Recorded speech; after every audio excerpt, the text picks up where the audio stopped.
When we're talking about winners and losers, winner has to be the Florida Panthers at the top.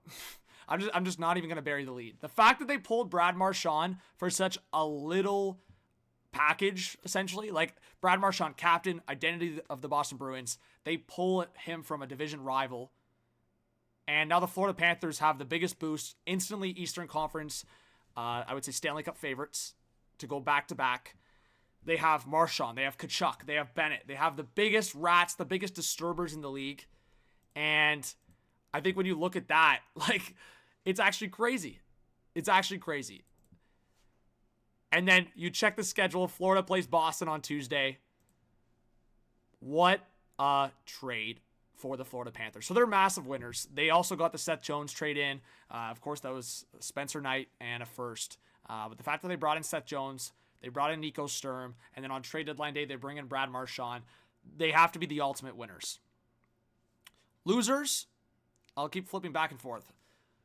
Losers have to be a team like the New Jersey Devils because for a couple reasons. One, completely out of their control. The fact that they lost Jack Hughes to injury. They didn't really do much. I thought maybe, like, Patrick Alvin's quote out there for the Canucks was, if I told you what was offered for Brock Besser, I think I would have had to run out of here because you would not believe me. Clearly, they did not get what they thought they were going to get for Besser in terms of offers. But the Devils should have been that team, in my opinion. They should have been aggressive to try to get a Pettersson or Besser out of Vancouver or try to get another guy. Like, I also look at how little value Middlestat had. Like, go look at what... The fact that Boston got Middlestat and a second for Coyle, and Coyle's not having the best year. Like, I look at some of these scenarios for New Jersey. I feel like New Jersey should have been doing their due diligence a little better. Like, Middlestat, his ceiling, I think, is still there for me. So, New Jersey had options. They could have tried to pull Middlestat from Colorado earlier on before that deal materialized. Then, if you look at it in Colorado's perspective, they still could have went after Coyle. They probably would have had to, like, trade another second-round pick on top of that. But that was the scenario for me.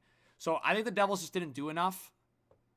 That's my take, and I have talked to a lot of Devils fans or even interacted on socials here, and I don't think that Devils fans are overly happy.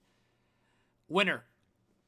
I just kind of spoke about them. Colorado, again, do I think that what they gave up was fair? No, I think they gave up way too much for their additions.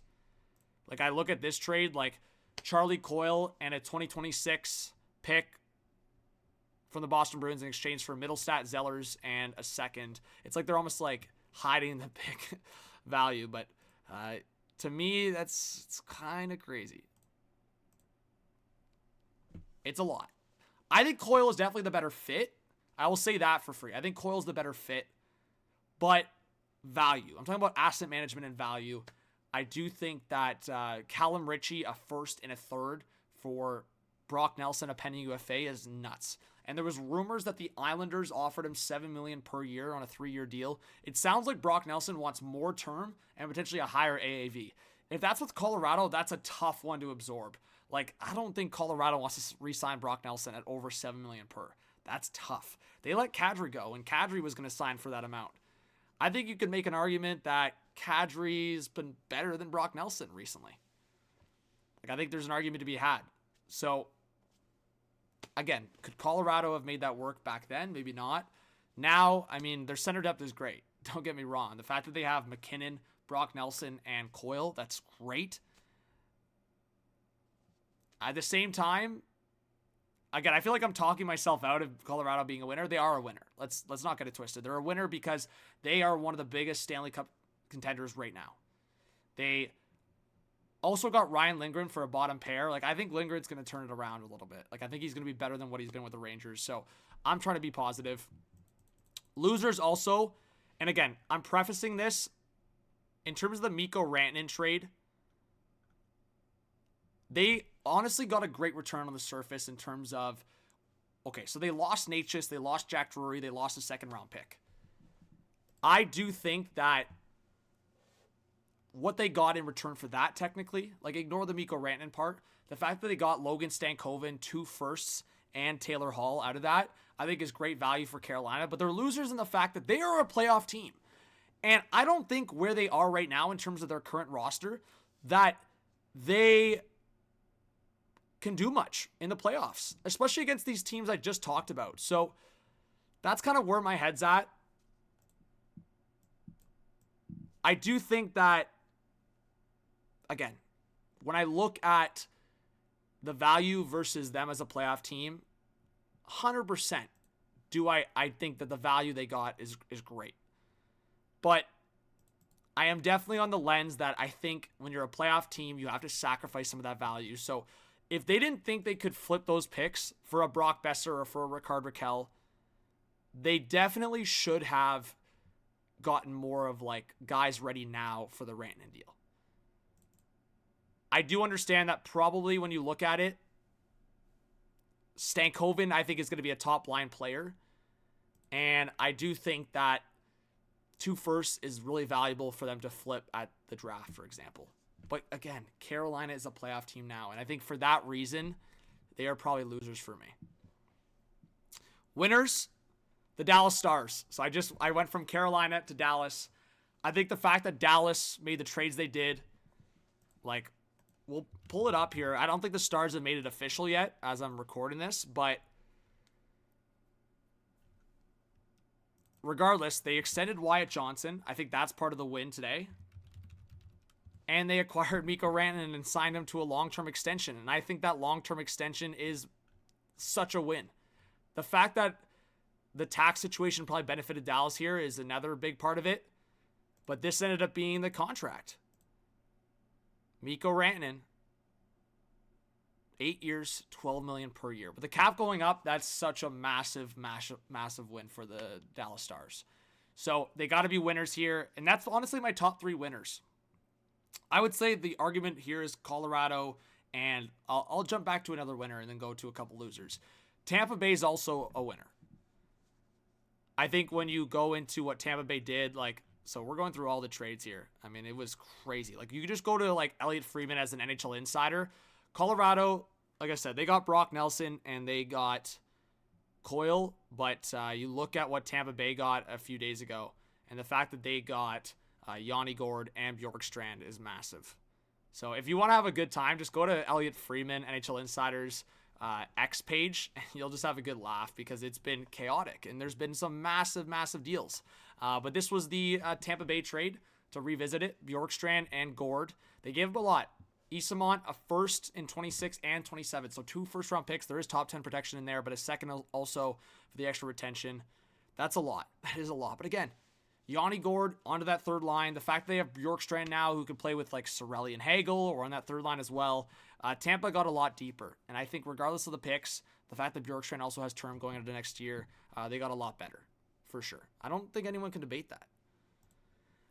And then I'm repping the Leafs. I want to get to them as a winner in a second. Losers, I still think I got the blue and green for the Canucks back there. The Canucks, to me, are losers, man. I think they should have, if they don't re-sign Brock Besser, this is the biggest miss I've ever seen.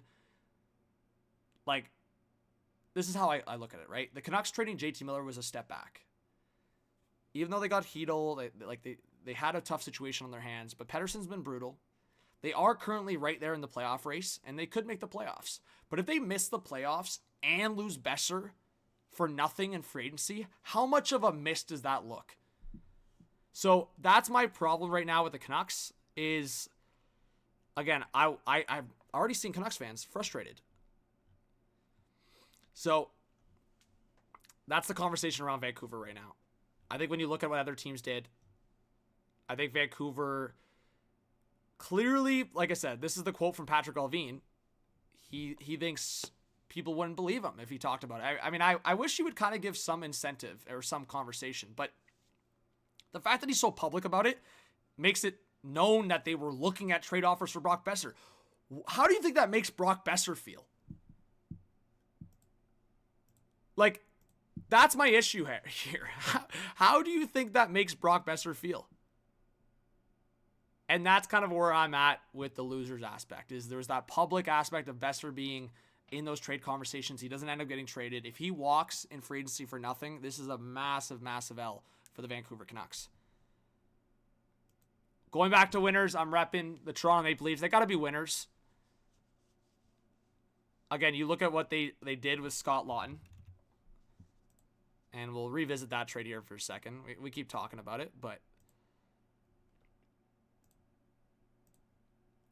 this is the deal. Scott Laughton, 50% retained. The Leafs also get a 4th and 6th round pick. They trade Nikita Gorbenkin and a conditional 1st round pick in 27. That's top 10 protected.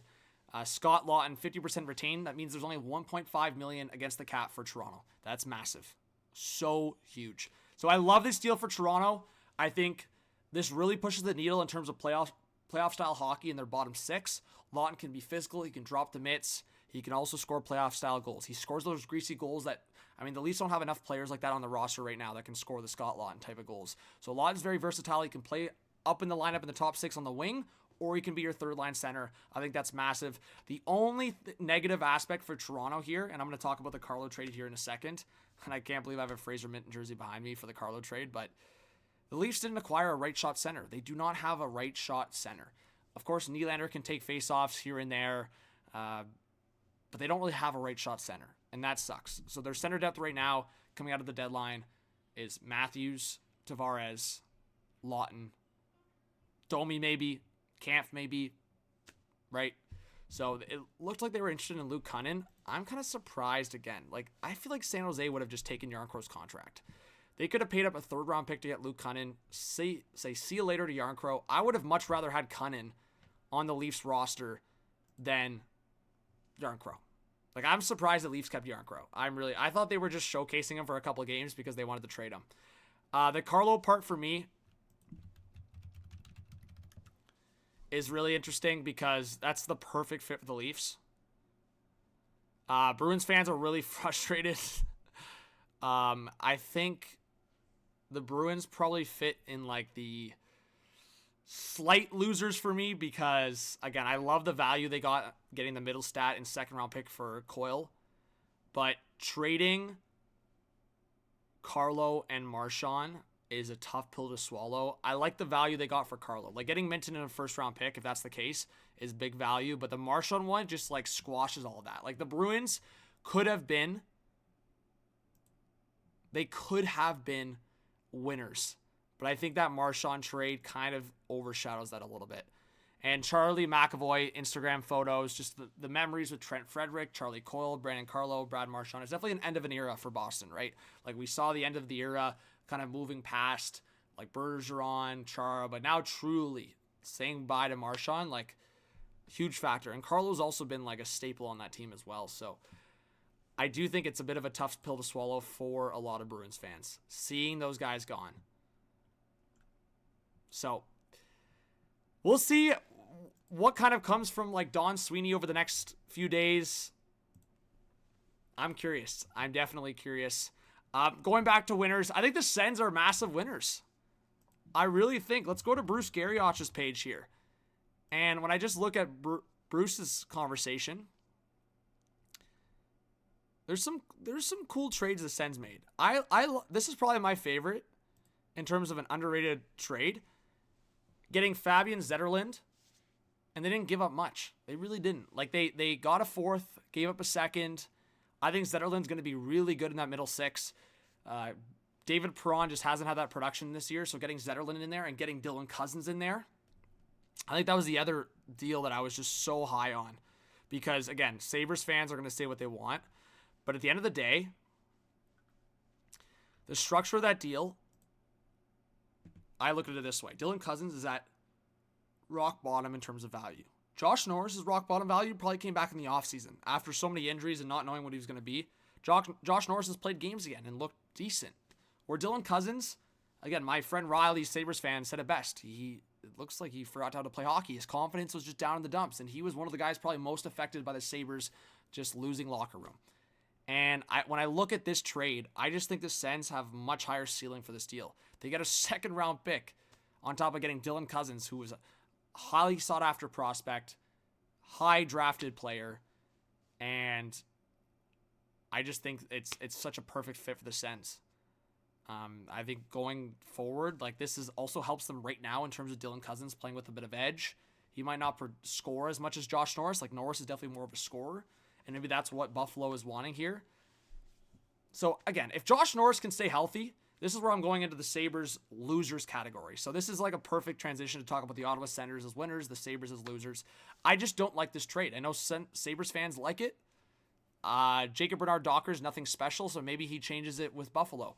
But Josh Norris has to stay healthy. That's a big if. If anyone's followed Josh Norris's career, that is a massive if.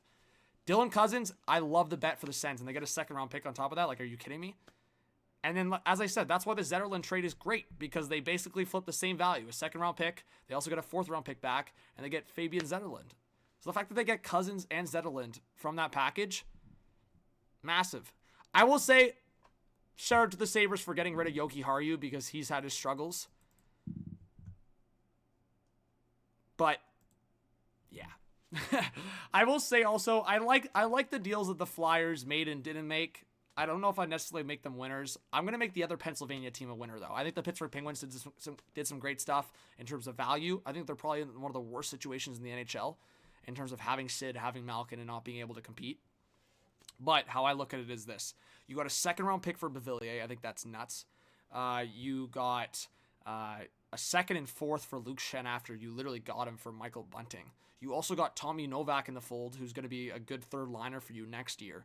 So you got Novak, basically a second and fourth for Bunting, and you also got a second-round pick for Beauvillier.